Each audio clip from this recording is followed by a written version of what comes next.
Եվ այսպես ով կընտրվի 2026 թվականին Հայաստանի Հանրապետության վարչապետ։ Շատերն ասում են, որ Գյումրի ընտրությունները արդեն ցույց տվեցին, որ ՔՊ-ն այլևս չի կարող դառնալ իշխանություն։ Մենք կասենք, որ Գյումրի ընտրությունները խայտառակություն էր, երբ որ կամ այս կողմ կամ այն կողմ, այսինքն կամ ներկա իշխանություն կամ նախկին իշխանություն, չկար ինչ-որ նեյտրալ մեկը, որ ոչ այս կողմ, ոչ էլ այն կողմ։ Իհարկե կար Եվրոպամետ ուժ, բայց ժողովուրդը չընտրեց։ Ուրիշ տարբերակներ չառաջարկեցին ժողովրդին, ստիպված ընտրեցին ինչ-որ կեսը սրանց, կեսը նրանց ու խայտառակ պատմության մեջ ընկանք։ Հիմա այսօրվա տեղեկատվությամբ քաղաքը հանձնելու են Վարդան Ղուկասյանին, որը կրկին նախկին է եւ ստացվում է նախկինները վերադառնում են։ Մենք մեր ալիքում հարցում ենք տեղադրել, թե ով կդառնա Հայաստանի վարչապետ, տեղադրել էինք Նիկոլ Փաշինյանի աննազգանունը, Դոկ կուսակցության Վարդան Ղուկասյանին, Սերժ Սարգսյանին եւ Ռոբերտ Քոչարյանին միասին, որովհետեւ նրանք վերջին շրջանում եւս միասին գործեցին,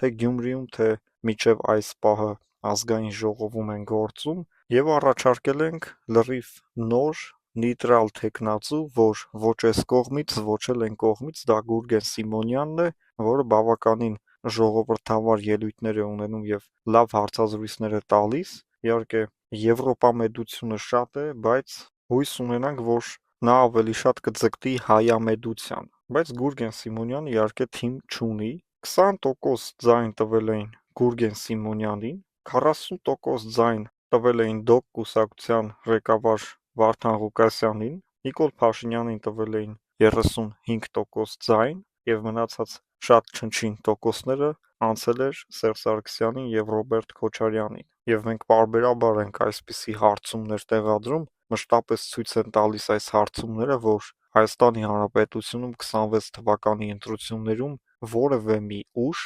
50%-ից ավել ձայն չի կարող հավաքել եւ հետեւաբար Հայաստանը ունենալու է կոալիցիոն իշխանություն։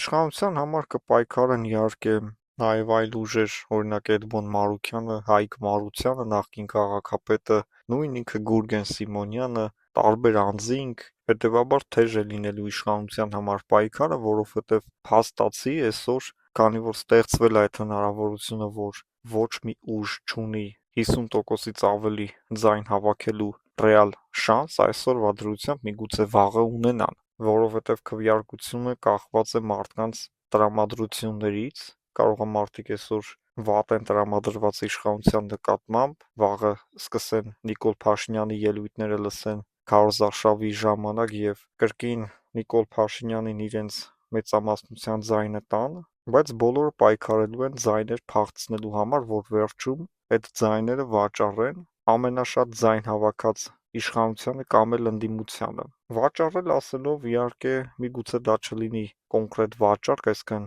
փողի դիմաց, տարբեր ձև են լինում պաշտոնի դիմաց, դիրքի դիմաց եւ այսպես ձեռք բերեն իշխանություն։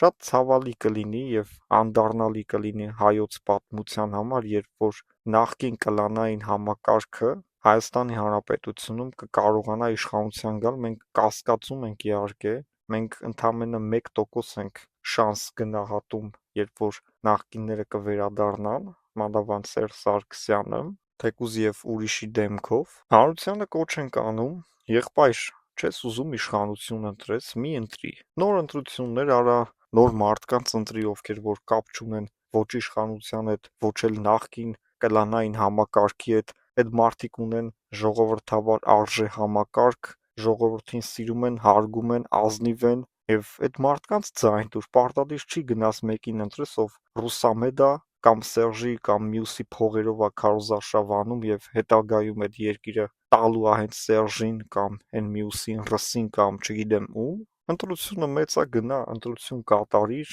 Հայաստանի ժողովուրդը կլինի բավական երջանիկ ժողովուրդ, երբ որ այս ընտրություններում 26 թվականի հայ ժողովուրդը վերջնական կհրաժարվի նախկին իշխանություններից եւ մենք կտեսնենք իսկապես նոր ուժեր, նոր դեմքեր, հայրենասեր երիտասարդներ, որոնք մտածում են իրենց երկրի քաղաքացիների մասին, երեխաներից սկսած մինչև ծերերից վերջացրած, իսկ նախկին բարքերը տեսած մարդիկ, ովքեր որ աշխատել են այդ տարիներին Սերժի մոտ, իրանք երբեք չեն փոխվելու, իրանք ոնց եղել են, այդպես էլ մնալու են, որովհետև իրենք դա են սովորել եւ դա են կարողանում անել միայն։